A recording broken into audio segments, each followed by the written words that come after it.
The Cayo Perico Heist is the best way to earn money in Grand Theft Auto Online. You can have your opinions, you can like certain businesses more, but at the end of the day, the Cayo Perico Heist is the biggest money maker. On average, you're taking around a $1.2 million take for 40 minutes of work. So very little work and a lot of reward. In today's video, I'm going to be doing a 2025 guide on how you can complete the Cayo Perico Heist as fast as possible. I'm going to be showcasing all of the tips and tricks that I use when making my way through the heist, and if you enjoy this type of content, please consider smashing that subscribe button down below, that like button, and sharing it to other people so that they can take advantage of the heist as well. Now, the first thing you're going to do is when starting up the heist, you are going to fast travel, right? We can see the game wants me to go to Procopio Beach, which is all the way at Paleto Bay. Now, I am not going to call out my Sparrow or a car to go over to Paleto Bay. So instead, what I'm going to do is I'm going to walk over to the helm of the submarine, and I'm going to sit down. When doing this, you have the option of fast traveling. After you've done your first playthrough of the Cayo Perico Heist, fast traveling will only be $2,000, as we can see, and I can set my spawn location directly to Procopio Beach. So instead of, spending 3 minutes of my time going all the way over there, I can just immediately fast travel in about 20 to 30 seconds, making life, obviously, a lot more enjoyable and also a lot easier. A lot of people don't know this, but if you walk down the stairwell on the front of your Kosatka, you can walk directly into the kitchen by cutting through the locker room. And the reason why going to the kitchen is very important is you can actually grab snacks. So we can see I had gone through quite a bit of snacks because I just did a PvP video where I was obviously fighting a bunch of players. So I used a lot of snacks to make sure I wasn't dying. But in general, grabbing snacks is always a very good idea, and the fact that you can grab them directly inside of your Kosatka is very, very nice. Now, my recommendation is to use the Sparrow for the setups. It's a $1.7 million purchase plus the $200,000 missile upgrade. That is all you're going to need for today's video. A Kosatka and a Sparrow. It is pretty dang basic, if I'm going to be entirely honest. Now, the first advice that I can give you is using the Sparrow's missiles to destroy the enemies that are overlooking the plane. You're going to see that we're going to get a lock on here in just a moment. The first thing we're going to lock onto is the car, and then we're going to lock onto these 3 different enemies, as you can see. Everybody is dead. Well, this one person actually survived the missile, but in general, every single person that we fired our homing missiles at is dead, and we can take that guy out with one shot as well. The Velium can survive 1 explosion, and then if you hit it with 2 explosions, it's not going to be a very happy camper. Its engine's going to start sputtering out, and you're probably going to crash. So in general, try not to hit the Velium with more than 1 explosion, but you should be completely fine. If you hit it with 1, it's not going to be a big deal at all. After arriving at Cayo Perico, you are going to hop onto the motorcycle, which spawns right at the gate. And all you have to do is follow the pathing that I'm going to showcase here, and you will make your way through the entire complex in less than 3 minutes. It's very easy to do.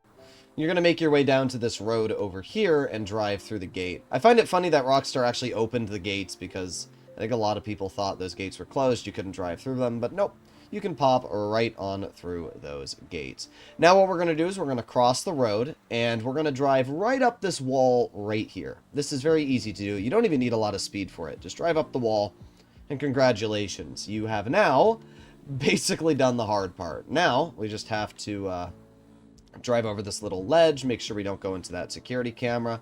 We obviously got 2 Jeeps here. Which way are those Jeeps going to turn? Both that direction. There's 1 more security camera you have to get past here. I usually just drive around it like that. And boom. Now you can actually see where the communications box is by looking at the tower here. As we can see, the communications box is on the 2nd level, which is a little unfortunate. If there's a guard at the bottom of this tower, it means that the communications box is not at the bottom level. If there is no guard at the bottom, then there will always be the communications box. When doing the gather intel mission, this is where the drainage port is located. If you have not already grabbed the drainage port location, you are going to need this for the fastest approach when doing the Cayo Perico Heist. So make sure you head over to this drainage port here. Just scope the area, and it will automatically pop up as an entrance point once you are doing the Cayo Perico Heist. After hacking, you are going to hop onto the phone and you are going to look for what your target's going to be. You're just going to scroll until you get to the basement. As we can see, we have bearer bonds as our target, as you'll notice right there.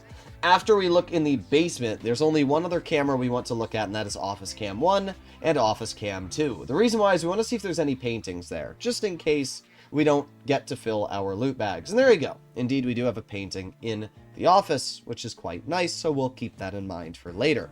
Now that we have completed the entire Cayo Perico area, we just load into a new lobby. Specifically, set your spawn location to the Kosatka, and this is going to fast travel you right over to the LSIA airport and inside of your Kosatka. It's way faster than obviously making your way back to the plane.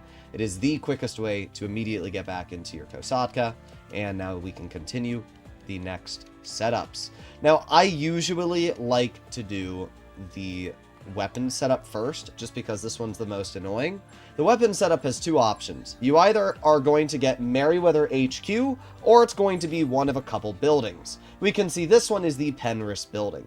If you get Merryweather HQ, all you have to do is online find a new session and load into a new one. And keep loading into a new lobby if you continuously get Merryweather HQ until you get one that says go to the Penrith building, go to Schlongberg Sachs, or anything like that.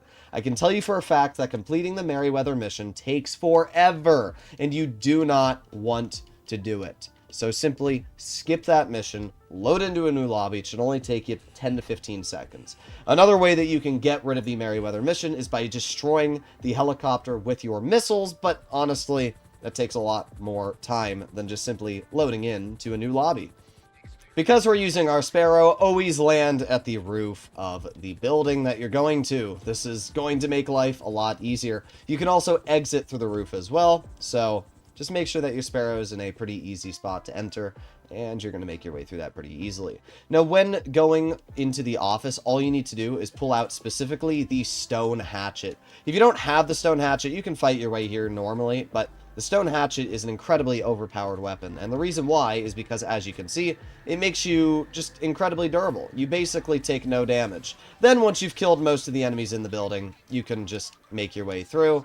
I like to use fire rounds, but you do have to be a little careful with fire rounds. And the reason why is because the entire building floor will catch on fire, and sometimes you can burn to death. But in general, stone hatchet is the way to go. So now we have to do a very, very basic hack. This is where we just have to find the numbers, and then we'll continue on our way. Now that we've grabbed our weapons, all we need to do is exit through the roof entry. Make sure you click left on the D-pad and not right, because if you mess that up, it's going to absolutely suck. When taking off your helicopter, go to service and health and ammo, and eat some snacks, just in case. It's not very common, but I've had a lot of situations where I will unfortunately get shot in the face, or I'll get killed by those helicopters, and then you'll be dead, and your prep equipment will spawn on the roof of the building, and then you'll have to call in another helicopter or manage to, get up to the roof of the building. It's really annoying in that regard. So just make sure you have some snacks. You don't want to die when getting into the helicopter. When making your way back to the Kosatka, you are going to want to jump out of your Sparrow. It is much faster on loading times if you simply parachute out. So what we're going to do here is we're going to jump out of our Sparrow, as you can see. Now we're just going to glide right down to our Kosatka, and we're going to pull the parachute. As I said, it is much faster to parachute out of your Sparrow. And the reason why is it's just the loading animation is really, really long when you enter the back of your Kosatka, versus you're going to see this is super quick. So it's going to take like 3 seconds. We're going to cut through black, and there you go. We're right inside of our Kosatka. And what's great about the Sparrow is it's automatically returned inside your Kosatka once it gets destroyed anyway, so it's not like it's a really big problem. The next setup we're going to do is specifically approach vehicles and long fin. The long fin approach is the only approach that we are going to use, especially because of the fact we did not spectate or look for any of our secondary targets. So now we're going to go back into our Sparrow, head over to the Vinewood Police Station. If you do not own a Phantom Wedge, which is obviously call-inable, if you do not own a Phantom Wedge, which you can spawn through the... If you do not own a vehicle warehouse, or specifically a phantom wedge for this mission, you are going to have to grab yourself a cab, a truck. If you do not own a phantom wedge or a vehicle warehouse, you're going to have to grab yourself a truck cab. During the mission that you are completing, truck cabs will spawn on the map pinged by Pavel. So you're simply going to have to make your way over to those truck cabs. We can see here, for example, we have 2 truck cabs which are automatically spawned, and they will be pinged on the map once I make it to the location. So if you do not have access to a phantom wedge, grab those truck cabs. They will spawn at different locations depending on which of the spawns you get for your Longfin mission, and then you'll have to drive that truck cab over to the Vinewood police station, grab it, and bring it back. If you own a phantom wedge, then all you need to do is go to the interaction menu, collect the phantom, and pick up the vehicle. Either way, it's very, very easy stuff. Do not fly too close to the Vinewood police station. And the reason why is when you get within about 100 feet of it, you're automatically going to get cops on you. And that kind of sucks. So in general, I stay a little bit away, and then I call out my phantom wedge. That way I don't have to worry about getting cops. Just like the previous mission, go to health and ammo, pull out your snacks, so that you do not die from the enemy NPCs. Then we're simply going to reverse our phantom wedge right into the trailer, and just like that, we have it. So instead of driving this all the way over towards the docks, all we're going to do is we're going to park our phantom really quickly. We're going to hop out of it, and we're going to kill ourselves, because it's the fastest way to lose the cops. So we just pull out a sticky bomb, throw the sticky bomb, blow it up while it's leaving our hands, and as you're going to see, we simply respawn, and just like that, we have no cops. So now all we have to do is hop back into our truck cab, and we can complete the mission without having to worry about anything at all, which is obviously really, really nice. By the way, if there are truck cabs spawning around the map, we can see, for example, in this current time frame, there are a bunch of truck cabs spawning around the map. If you don't own a custom phantom wedge, you can grab any of those truck cabs as well, and grab the trailer, and you'll be completely fine. Once you have brought the Longfin to the docks, all you need to do is load into a new lobby. So we can see here, trucks being delivered, and once we get through this black screen, we simply go to online, find a new session, and invite-only lobby. Once again, because our spawn location is set to the Kosatka, it is going to immediately load me right back into the Kosatka. I don't have to call out a sparrow. I don't have to do anything. We immediately get fast traveled in, and we're able to start up the next setup. I usually like to land my helicopter on the roof of the casino, and then you can simply enter it by walking to the elevator. This is much faster than going to the bottom level, and it accomplishes the same thing. And as we can see, the game automatically teleports you inside the elevator once you enter through the roof. So it's definitely a faster way to enter the casino. This is something that I actually haven't started using up until recently, but it's a very easy way to just skip that whole cutscene. Once you make your way into the casino, make sure you pull out a suppressed weapon. That way you do not alert any of the guards inside of El Rubio's penthouse. It's not that big of a deal if you do alert them, but it's a lot more annoying. You have to search for him and kill people. Instead, just, kill them as a suppressor. It'll be a lot easier. And that brings us to where he is right now. So what we're going to do is simply pull out a weapon to bop him in the face. Doesn't really matter what gun you use. We're just going to hit him in the face, and he's dead. Then we just have to clear some of the enemies around him, and we're going to eat some snacks really quickly, and we're going to wait for the game to give us the prompt to grab his safe code. There you go. Once you grab the safe code, as long as one of El Rubio's guards kills you, you're going to completely finish the mission without any cops, as you can see. So literally just let El Rubio's guards kill you the moment you grab the safe code. It's going to fast travel you right outside the casino, and you're going to have the safe code. And because of that, once again, you can simply load into a new lobby. The game's going to fast travel you inside of your Kosatka, and then you can start up the next mission. Super easy stuff. Honestly, the fingerprint clone mission is really easy. All you need to do for the first part is kill 3 people, hack a computer with the most basic hack ever, and then you're going to locate the archive. After locating the archive, just land your helicopter anywhere near the entrance. Ignore the cameras. There's no point to destroy them. It does not matter if you alert anybody. After you enter this room, just run to the back corner. You're going to see where I'm heading. All the archives are exactly the same. Just kind of swipe around the desk here, and boom, we've grabbed the fingerprint cloner. After that, we run back over to the yellow circle, and we're done. You're going to see that there are going to be enemies that spawn outside because I got detected by the cameras, but they're never a problem. If you hop into your Sparrow immediately, they're just not fast enough to get to you. You can see that they're just driving down now. It's just not really a problem, right? I can use my missiles, blow that up, and we're already gone. So in general, it's not too much of a big deal. Now, this is another trick I can tell you. Notice how my Kosatka is where I traveled to, after going into a new lobby with my casino. Because it's in a goofy location, all you're going to do is go to Service Vehicles, Kosatka, and fly towards Vespucci. And then we're going to request my Kosatka. This is going to respawn it at the beaches in front of me, and instead of having to go all the way back towards the casino, it'll be a lot quicker for me to just head over to my Kosatka in the location that it is over here instead. Final prep that we're going to be doing is the cutting torch, and this is also the easiest prep in the game. All you're going to do is land your Sparrow somewhere near the construction site. We can see I've landed mine right here. You will notice that there is a yellow hard hat, and all we're going to do is walk up to the hard hat, we're going to walk away from it, and then we're going to walk back up to it. The reason why is it ignores the stupid prompts. You cannot actually put on the hard hat until those text prompts goes away. So all I do is walk away, walk back to it, and that's going to remove the text prompt. And then you just have to run around the construction site, depending on which one you are at, and look at the little green arrow locations for the cutting torch. And there you go. We have found the cutting torch. Congratulations! You have completed this mission. Yeah, it's pretty easy. I can't imagine many people are struggling with this one.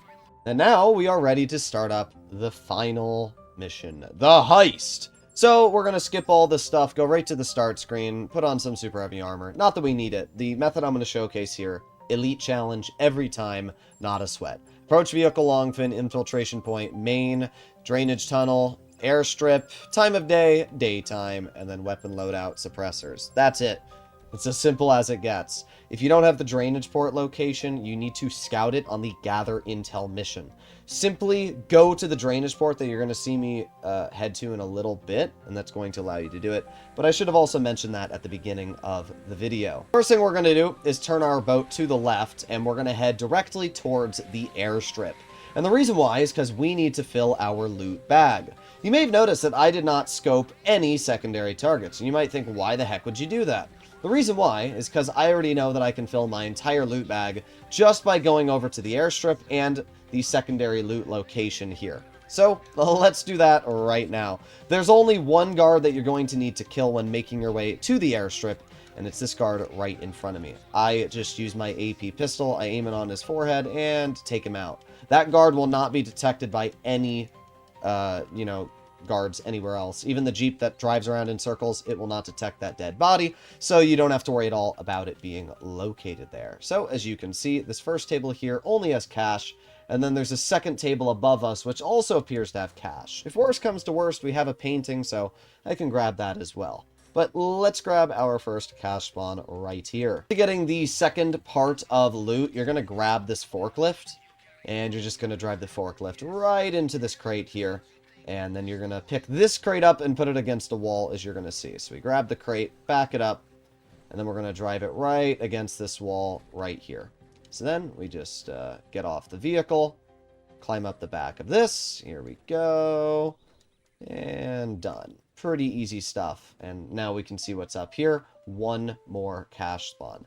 As we can see, this is a pretty poor start for the, spawns we have. But that's all fine, because not only, as I said, do we have a painting, but there's a second area at the airstrip where we can get even more loot, which a lot of people really don't know about or take advantage of. So let's grab this final bit right here. Just like that, I filled half of my loot bag. So now we're going to climb back up this fence. Here we go. Now we're going to run across the street. Now I could grab the painting, but I'm going to showcase this other area just in case some of you don't know about it. And it's right across the road at this shed. So to get this location cleared, we got to do a couple things. First of all, we got to take out this guard here, and we're going to take out the camera on the wall. Then after doing that, we're going to head up here, and we're going to take out this guy that is located over here. He's going to walk back. We're going to take him out, and then we're also going to take out this camera. And once we've done that, we can see right here that we have 2 more cash spawns, which is just enough to fill my entire loot bag. There should always be enough loot at these locations here to fill your entire loot bag up. And that is why I never scope, I never look for secondary targets, because I have not had a situation yet where I have not been able to fill my entire loot bag here. Now, as I said, I could have grabbed the painting, but I don't know. It doesn't really make a difference. Almost all the secondary loot pays the same. Yes, Coke is the best, but at the end of the day, I'm still over $300,000 grabbing 4 cash, 296, 320, 330. That was 338,000, and your average Coke grab is like 360,000. Once you've done this, all you need to do is climb over that fence there, head back over to your boat, and now we can go to El Rubio's compound. Now that we've made our way through the drainage port, and we are finally at El Rubio's compound, all you need to do is follow a simple path. Completing this will allow you to do the entire heist without any effort whatsoever. So we follow this fence over here, then we take a left turn, take a right turn, jump over this, and now we can see there's a guard right here. All we have to do is wait for this guard to turn away, give him about 3 seconds, and he's going to do that. Once he turns away, all we need to do is run past him, run past this guard here. Now pull out your pistol, and the reason why is because there's going to be one guard that walks down these stairs. Once he's walking down these stairs, we wait for him, and then we bop him in the face with our gun. Don't shoot him, because if you miss, you'll alert people. After that, all we have to do is walk over to the wall safe, grab our secondary loot. This can range from 20 to 100,000. We only got 30,000. That was a pretty bad cash there, but no problem. Now we just have to do the hacks. Hacks are very, very easy. I just memorize what the hacks look like, and you shouldn't really struggle too much on making your way through these hacks. We can already see that's the first one done. Should take you around 30 seconds to do the hacks. Now that we've completed this, we have to make our way into the basement to finally grab our target. Now, depending on which of the, secondary or the primary targets you get, will depend on how you grab it. If you have the plasma cutter, it's very easy. You just have to kind of rev the plasma cutter to make your way and grab the, ruby, the diamond, or the tequila. But for us, we have gotten a message from Pavel. 2411, and then what was it? 49? Yes, 2411, 49. So let's do that right now. 24, boom, boom, boom, 11, and then 49. And we will be completely done with this. Here we go, 30, 49. And that's it. Now we've already grabbed the primary target. So we went from 360,000 to 1.3 million. Now we just enter right back where we came. It's going to spawn us at the top. And now we have to escape the compound. Escaping the compound is incredibly easy. All we're going to do is run down the stairs. Don't jump or anything. Just run down the stairs. We can see that the guard just made his way across this little pathway. So we're going to jump over this. Continue running over here. Go up the stairs. And boom. That's it. You don't have to kill anybody apart from that one guy you pistol whip in the face. That's it. Now that we have completed this, at this point it does not matter if you get detected. The way the Elite Challenge works is once you've left the compound, you will get the Elite Challenge even if you get detected. You only have to escape El Rubio's compound without being detected. So that's it. Now we've completed the Elite Challenge. We're going to kill this first guard right here on the motorcycle, which takes me like 1 second to do. Pull out our pistol, hit him in the face, and now that we've grabbed this motorcycle, we're going to run over his dead body. So this final part is the quickest way to escape the island, which I'm going to showcase here in just a moment. Let's just kill that guy, because we can, because I'm a good person. Alright, so we're going to head over here, and we're going to cut right through. So we're going to ramp our motorcycle off, right off to this distance. We're going to try and get it as much distance as we can. Now you can see in front of me here, we have 3 mines, underwater mines. We got this one right in front of me here. We have the second one there, and then we have this third one all the way at the distance. All we're going to do is swim in between these 3 mines, just like so, and let go of the controller. That's it. We're done with the heist.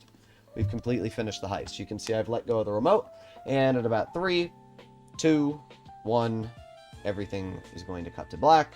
That's it. That's the entire Cayo Perico heist. This is why it is the easiest way to earn money in Grand Theft Auto Online. It should not require effort. It should not really take you too much time to complete.